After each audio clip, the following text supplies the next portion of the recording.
স্বাগত ব্যবসাপাতি সারাদিনের সাথে আছে আমি সারাদিন শুধু শুরুতেই দেখে নেব ঢাকার পুঁজিবাজার ইন্ডেক্সগুলোর মুভমেন্টটা কেমন রয়েছে। আজকে সপ্তাহের তৃতীয় কার্যদিবস এবং লেনদেনের শুরু থেকে আমরা দেখতে পাচ্ছি একটা ইতিবাচক ধারায় লেনদেন চলছে এবং এখনো পর্যন্ত আমরা দেখতে পাচ্ছি ইন্ডেক্সগুলোতে এখনো পর্যন্ত একটা ইতিবাচক ধারা রয়েছে। দেখতে পাচ্ছেন ইতিমধ্যে ডিএসসি প্রধান সূচক ডিএসসি এক্স ইন্ডেক্সটি 15.43 পয়েন্টের মতো বেড়ে 4,946 পয়েন্টে রয়েছে। পাশাপাশি অন্য দুটো সূচকের ক্ষেত্রে ডিএস30 ইন্ডেক্সটি বেড়েছে 5.71 পয়েন্ট, অবস্থান করছে 1,825 পয়েন্টে এবং সরিয়া সূচক ডিএসসিএস এই মুহূর্তে 5.16 পয়েন্টের মতো বেড়ে 1,157 পয়েন্টে রয়েছে। মোট লেনদেন 174 কোটি টাকা ছাড়িয়েছে ঢাকার পুঁজিবাজারে। হাত বদল হওয়া কোম্পানি শেয়ার এবং মিউচুয়াল ফান্ডগুলোর মধ্যে এখন পর্যন্ত দর বাড়ার তালিকায় রয়েছে 134টি, দর হারিয়েছে 81টি। শুধুমাত্র শেয়ারগুলোর ক্ষেত্রে 134টি দর বেড়েছে এবং 85টি দর হারিয়েছে। মিউচুয়াল ফান্ডগুলোর ক্ষেত্রে এখন পর্যন্ত 11টি ফান্ডের দর বেড়েছে এবং 3টি ফান্ড দর হারিয়েছে। এই ছিল এখনকার মতো সূচক এবং লেনদেনের সবশেষ অবস্থান। জানিয়ে রাখি, ব্যবসাপাতি অনুষ্ঠান চলাকালে আপনারা আপনাদের মতামত এবং প্রশ্ন পাঠাতে পারবেন এসএমএস এর মাধ্যমে। আর এসএমএস পাঠাতে BIZO লিখে স্পেস দিন, এরপর আপনার নাম লিখে মতামত এবং প্রশ্ন পাঠিয়ে দিন 16232 নম্বরে যে কোনো মোবাইল অপারেটর থেকে। পুঁজিবাজার নিয়ে আলোচনার জন্য আজ আমাদের সাথে স্টুডিওতে উপস্থিত রয়েছেন প্রাইলিং সিকিউরিটিজ লিমিটেডের চেয়ারম্যান মোহাম্মদ জহিরুল ইসলাম। কথা বলছি তার সাথে। জনাব জহিরুল ইসলাম, শুরুতেই আপনাকে স্বাগত আমাদের অনুষ্ঠানে। কেমন আছেন? ধন্যবাদ। দেখলেন ইন্ডেক্সগুলোর মুভমেন্টটা, আজকে আমরা দেখতে পাচ্ছি অনেকটা ইতিবাচক ধারায় লেনদেন চলছে। বছরের শেষ মাস, জানতে চাইবো যে পুরো বছরের ইন্ডেক্সের মুভমেন্টটা। আপনি জানেন বছরের শুরুতে আমরা দেখেছিলাম ইন্ডেক্সের অবস্থান ছিল 4,200 পয়েন্টে এবং এই মুহূর্তে অবস্থান করছে 4,900 পয়েন্টের উপরে। আপনার কাছে সামগ্রিক গতিটা লেনদেনের কেমন মনে হচ্ছে? ধন্যবাদ আপনাকে। আমরা যদি আপনার এই বছরটা যদি বিশ্লেষণ করি তাহলে যেটা বলবো যে আমাদের জন্য মোটামুটি একটা ভালো বছরই ছিল। ইন্ডেক্সের আমরা আপ ট্রেন্ডই দেখতে পাচ্ছি, যেটা আপনি বললেন যে 4,200 পয়েন্ট দিয়ে শুরু হয়েছিল আমাদের জানুয়ারি মাসে। তো তারপরে আমরা যেটা দেখলাম যে একসময় ইন্ডেক্স কিন্তু 5,300-র উপরে চলে গিয়েছিল। তো তারপরে আপনার এটা সাস্টেন করে নাই, যেহেতু একটা সাইকোলজিক্যাল একটা মানে কি বলবো আমি, যে একটা প্রেশার বা যাই বলেন আপনি 5,000 একটা সাইকোলজিক্যাল একটা ব্যারিয়ার, তো সেটা ক্রস করতে পারেনি এবং আলটিমেট কিন্তু 5,000-এর নিচে কিন্তু ইন্ডেক্স চলে আসছে। এবং আমরা যেটা দেখতে পাচ্ছি এখন যেটা চলছে 4,900 বা তার কাছাকাছি ইন্ডেক্স আমরা এখন দেখতে পাচ্ছি। তো আমি মনে করি যেটা পজিটিভ দিক। তারপর আমি বলবো যে এখানে মার্কেট যে খুব বেশি ভালো মুভমেন্ট করেছে তাও না। এই সময়টাতে আপনি দেখেন প্রায় 11 মাস বা 12 মাসে আমরা দেখলাম যে প্রতি মাসে কিন্তু 2টি বা 3টি করে কিন্তু আইপিও আসছে।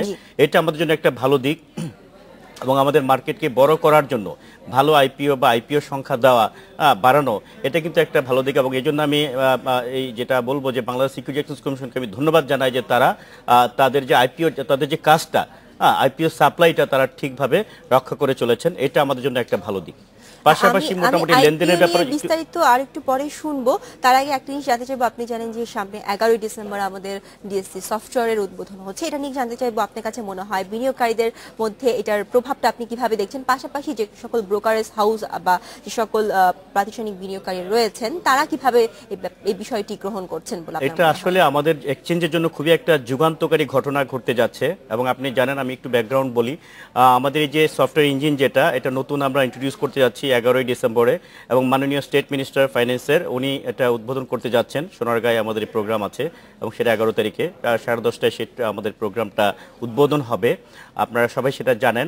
এবং আমি মনে করি যে আমাদের যেহেতু আমরা অনেকগুলো আপনার ট্রানজিশনাল পিরিয়ডে এখন পার করছি এবং অনেকগুলো ইভেন্টস কিন্তু আমাদের ঘটে গেছে, স্পেশালি আমাদের ঢাকা স্টক এক্সচেঞ্জ ডিমিউচুয়ালাইজ হয়ে গেছে, এবং যার ফলে কিন্তু আমাদের এক্সচেঞ্জের চেহারাটা অন্যরকম হয়েছে এবং সেটা বিদেশিদের কাছেও কিন্তু আকৃষ্ট হবে বলে আমি মনে করি। এবং এই সময় যেটা সবচেয়ে জরুরি ছিল সেটা হলো আমাদের যে সফটওয়্যার যে ইঞ্জিন যেটা, ঠিক আছে, এইটাকে মানে একটা নতুন লেভেলে নিয়ে যাওয়া, একটা ভালো কিছু করা এবং সেই তারই ফলশ্রুতিতে কিন্তু আমাদের এই নাসডেক OMX এবং তাদেরই কিন্তু একটা সফটওয়্যার ইঞ্জিন, সেটা হলো আপনার ফ্লেক্স ট্রেড যেটা বলি, ফ্লেক্স টিপি, এটা চালু হতে যাচ্ছে। এবং এটা আমি মনে করি সবচেয়ে মডার্ন একটা প্রযুক্তি এবং এর মাধ্যমে অনেকগুলো অ্যাডভান্টেজ আমরা পাবো। এটা প্রোভাইড করছি নাসডাক থেকে। জি, নাসডাক থেকে। এবং তাদের লোক প্রতিনিধিও থাকবে 11 তারিখে এবং তাদের আমি জানি সবচেয়ে বড় কর্মকর্তা সিইও চলে আসছেন এখানে তাদের মার্কেট ডেভেলপমেন্টের, এবং উনি এটা উদ্বোধন করবেন, সাথে আমাদের মিনিস্টার সাহেব থাকবেন। তো যেটা এখানে অ্যাডভান্টেজগুলো আমি আপনাকে বলি, আমরা যেটা বলছিলাম যে আমরা হাঁটি হাঁটি পা পা করে কিন্তু আমাদের মার্কেট এগোচ্ছে। তো এখন আমাদের মেইন যে জিনিসটা সেটা হলো যে আমাদের ইঞ্জিন, সফটওয়্যার ইঞ্জিন, এবং এটা যদি ইন্টারন্যাশনাল বা স্ট্যান্ডার্ড বা আন্তর্জাতিক মানের যদি না হয় তাহলে তো আমরা এখানে আমাদের ব্যবসা কিভাবে বাড়াবো। এবং এর অনেকগুলো উইংস আছে যেখানে আমাদের নর্মাল যে আমরা যে ব্যবসাগুলো যেটা বর্তমানে যেটা করতেছি তার পাশাপাশি আরো অন্যান্য বিজনেসও কিন্তু আমরা এখানে যুক্ত করতে পারবো। কোন কোন বিষয়গুলো সংযোজন হচ্ছে আমাদের এই সফটওয়্যারে, এটা একটু জানতে চাইবো। এখানে সবচেয়ে যে বড় বেনিফিটটা হবে সেটা হলো আপনার রিয়েল টাইম অনলাইন যেটা, সেটা আমাদের এখানে আমরা ইন্ট্রোডিউস করতে যাচ্ছি, এবং সেটা হবে হয়তো বা এটা চালু করতে আমাদের 2 থেকে 3 মাস লাগবে, বাট এটাই হলো আমাদের মেইন আকর্ষণ। আর একটা জিনিস হলো সেটা হলো আপনার সাপোজ একটা ইনভেস্টর বা একটা ক্লায়েন্ট এখন ধরেন 20 লাখ টাকা শেয়ার সেল দিল, ঠিক আছে, সাথে সাথে তার এই 20 লাখ টাকাটা তার পারচেস পাওয়ারে দাঁড়িয়ে যাবে। এবং এটা কিন্তু আমাদের আগের সফটওয়্যারে কিন্তু সেভাবে ছিল না, সেটা ম্যানুয়ালি দিতে হতো, অথবা ব্রোকারেজ হাউসে ফোন দিয়ে ট্রেডারকে বলে অথবা অফিসে ফোন দিয়ে তারপরে সেটা আপনার পারচেস পাওয়ার তাকে বাড়াতে হতো। সেটা কিন্তু এখানে থাকছে না। যখনই সে সেল করবে শেয়ার তখনই সাথে সাথে তার real time purchase power develop করে যাবে, এবং যার ফলে ইনভেস্টররা কিন্তু মোর কমফোর্ট ফিল করবে। ঢাকার বাইরে যে সকল বিনিয়োগকারী রয়েছে তারা যথাসময়ে তাদের শেয়ারটা সেল এবং নট বাই অনলি করতে পারবে। ঢাকার বাইরে, আমরা বলবো যে দেশের বাইরে বা যে যেখানেই থাকুক না কেন, এত খুব ফ্রেন্ডলি একটা সফটওয়্যার আমি বলবো, এবং এখানে এতগুলো অপশনস আছে যেটা বর্তমানে আমাদের নাই। স্পেশালি একটা কথা আমি বলবো, আপনি দেখবেন যে আমাদের যে কোনো শেয়ার কেনাবেচা করতে গেলে কিন্তু আমরা অনেকগুলো টুলসের উপর ডিপেন্ড করি। আপনি একটা কথা জানেন যে টেকনিক্যাল অ্যানালাইসিস বলে একটা কিছু আছে, তো সেই টেকনিক্যাল অ্যানালাইসিসে অনেকগুলো মানে বিষয় আছে যেগুলো দেখে, টুলসগুলো দেখে আমরা ডিসিশন নেই যে কোন শেয়ারটা কিনবো বা কোনটা বিক্রি করব। তো সেই অপশনসগুলোর অনেকগুলোই কিন্তু আমাদের এই ইঞ্জিনের মধ্যে আছে, এবং যার ফলে আমরা যখন ইঞ্জিনটা যখন ওপেন করব, ঠিক আছে, তার পাশাপাশি কিন্তু আমরা সেই টুলসগুলো দেখতে পারবো। বর্তমানে যেটা আমরা দেখতে পাই না, সেক্ষেত্রে আমাকে আবার আলাদাভাবে ডিএসসির ওয়েবসাইটে যেতে হয়, সেখানে যে হয়তো বা অথবা অন্য একটা থার্ড পার্টি আরেকটা সফটওয়্যারে যে আমাদের সেটা দেখতে হয়। বাট এটা এখানে অনেকগুলো অপশনস যেগুলো সেটা আমরা দেখেছি, যে এর ফলে এই অ্যাডভান্টেজটা ইনভেস্টররা পাবে যারা ধরেন যে বুদ্ধিমান অথবা যারা এই বিষয়ে ক্যাপিটাল মার্কেট নিয়ে পড়াশোনা করে, যারা জানে, তারা কিন্তু এটা ইউটিলাইজেশনটা বেটার করতে পারে। পাশাপাশি আরেকটা বিষয় জানতে চাইবো, সেটা হচ্ছে যে সকল বিনিয়োগকারী, সাধারণ বিনিয়োগকারী আমরা বলে থাকি তাদেরকে, হ্যাঁ, তারা এই সিস্টেমটার সাথে কিভাবে ফ্রেন্ডলি বিহেভ করতে পারবে, বা তাদের জন্য এটাকে মানে এটাকে কিভাবে আপনারা করছেন আরো ফ্রেন্ডলি কিভাবে করছেন? এটা ইনভেস্টরদের তো অবশ্যই ফ্রেন্ডলি হবে এটা, ঠিক আছে, এবং এই বিষয়ে আমরা ইনভেস্টরদের সাথে মানে জিনিসটা নিয়ে আমরা সেমিনার হয়তো বা করবে, সেটা পরে। তো সবার আগে যেটা প্রয়োজন ছিল সেটা আমরা করেছি। আপনি জানেন যে আমাদের এখানে যারা ট্রেডার যারা আছেন তাদের নিয়ে কিন্তু ঢাকা স্টক এক্সচেঞ্জ অনেকগুলো সেটিং তারা দিয়েছে, মক ট্রেডিং হয়েছে, এবং লাস্ট ওয়ার্কিং ডে পর্যন্ত কিন্তু মক ট্রেডিং ছিল। এবং মোটামুটি ভাবে সবগুলো ব্রোকারেজ হাউসের মানে যারা অথরাইজড রিপ্রেজেন্টেটিভ যারা আছেন বা ট্রেডার যারা আছেন তারা মোটামুটি ভাবে একটা ভালো ফর্মে তারা চলে আসছেন, এবং এটার সাথে অ্যাকাস্টম তারা হয়ে গেছেন। তারপরও যখন ইন্টারনেট ট্রেডটা যখন চালু হবে তখন আমার মনে হয় যে বিনিয়োগকারীদের ভাইদের তখন হয়তো আমাদের একটু সচেতন করার সময় আসবে, এবং তাদেরকে নিয়ে হয়তো আমরা সেমিনার করতে পারি। এটা ব্রোকারেজ হাউসগুলো ইন্ডিভিজুয়ালি সেই ব্যবস্থা করতে পারে, এবং সেক্ষেত্রে এই সফটওয়্যারের কারণে আপনার যে জিনিসটা হবে সেটা হলো যে লেনদেন যেটা ভলিউম সেটা কিন্তু হয়তো একসময় বেড়ে যাবে। হয়তো বা ইনিশিয়ালি যেহেতু নতুন সিস্টেম হয়তো ওরকম কিছু যদি নাও হয়, বাট জাস্ট সময়ের সাথে সাথে আস্তে আস্তে যখন আমাদের ইন্টারনেট ট্রেডিং চালু হবে তখন কিন্তু এর আসল যে ফলটা সেটা কিন্তু মানুষ পেতে শুরু করবে বলে আমি মনে করি। জনাব জহিরুল ইসলাম, এই মুহূর্তে আমাদের একটা বিরতি নিতে হচ্ছে, বিরতির পরে আমরা বিস্তারিত আরো কিছু বিষয় নিয়ে কথা বলবো। এই মুহূর্তে নিচে একটি বিরতি, সাথে থাকবেন। স্বাগত আরো একবার বিরতির পরে, সাথে আছি শারমিন সেতু। বিরতির আগে আমরা আলোচনা করছিলাম প্রাইলিং সিকিউরিটিজ লিমিটেডের চেয়ারম্যান মোহাম্মদ জহিরুল ইসলামের সাথে। ফিরছি আবার আলোচনায়। জনাব জহিরুল ইসলাম, আপনি ডিএসসি সফটওয়্যার নিয়ে কথা বলছিলেন। আমি আরেকটি বিষয় জানতে চাইবো আপনার কাছে, সেটা হচ্ছে আপনি জানেন যে এই বছরের শেষ মাস চলছে, 11টি মাস চলে গেছে। আমরা দেখেছি এই পুরো 11টি মাসে 21টি আইপিও আমাদের পুঁজিবাজারে এসেছে, কিন্তু আমরা সেকেন্ডারি মার্কেটে তার সেরকম কোনো সুফল দেখিনি। এটা একটু জানতে চাইবো যে সেকেন্ডারি মার্কেটে আইপিও গুলো আসার পরে কেন বিনিয়োগকারীদের অ্যাট্রাকশন এতখানি কমে যায়, আপনার কাছে কি বলে মনে হয়? আসলে আমি আপনার সাথে একমত, বাট পুরোপুরি না।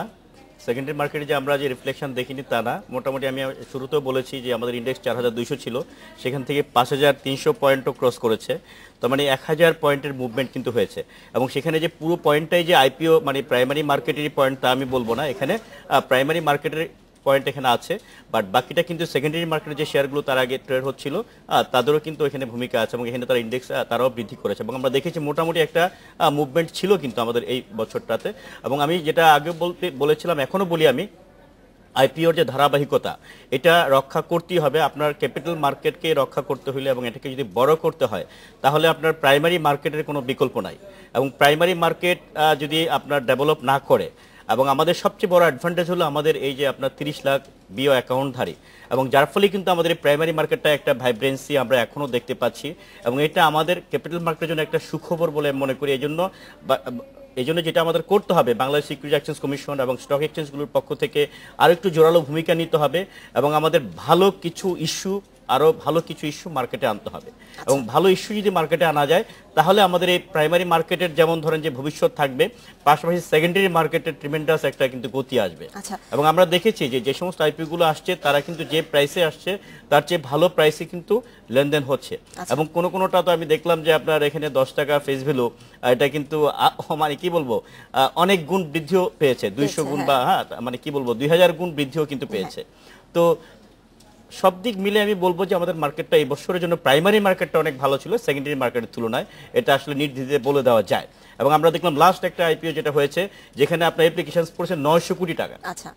তার মানে কি আমাদের প্রাইমারি মার্কেটের প্রতি আমাদের বিনিয়োগকারীদের আস্থা ডেফিনেটলি আছে। বিনিয়োগকারীদের একটা কথা প্রায় শোনা যায় যে সেকেন্ডারি মার্কেটের কিছু টাকা মনে হয় প্রাইমারি মার্কেটে রিপ্লেস হচ্ছে, এই জন্য হয়তো বা সেকেন্ডারি মার্কেটে আমরা কিছুটা নেতিবাচক প্রভাব দেখতে পাচ্ছি। আপনি কি বিষয়টির সাথে একমত কিনা?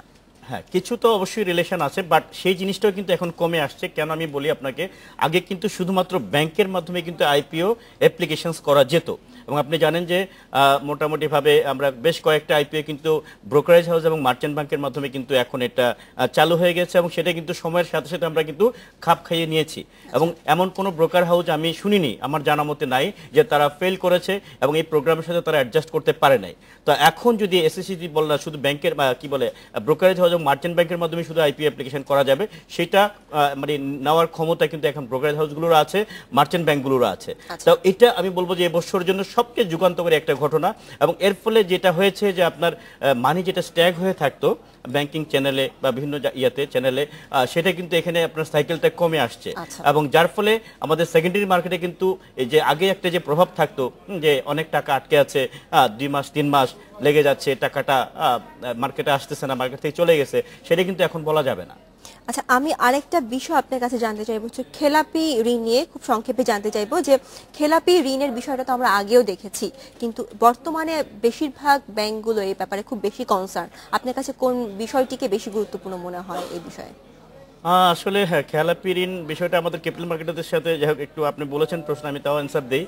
খেলাপি ঋণ কিন্তু আমরা দেখেছি গত যে বছরগুলো ছিল তার তুলনায় এই বছর বেড়েছে, এবং এটা আসলে আমার কেন যেন মনে হয় যে আপনার সরকার একটু এখানে কঠোর হতে হবে। স্পেশালি আপনার খেলাপি ঋণ বেড়েছে কিন্তু ম্যাক্সিমাম ক্ষেত্রে আমরা দেখছি সরকারি ব্যাংকগুলোর ক্ষেত্রে, মানে স্টেট ওন যে ব্যাংকগুলো আছে সেই ব্যাংকগুলোতে যদি আপনার পলিটিক্যালি যদি নিয়োগটা বন্ধ করা যায়, এবং সেটা কিন্তু বর্তমান গভর্নমেন্ট কিন্তু এখন আমরা দেখতে পাচ্ছি যে চেহারাটা চেঞ্জ হয়ে গেছে, এবং তারা মানে ভালো পজিশনের লোকগুলোকে নিয়ে আসতেছে।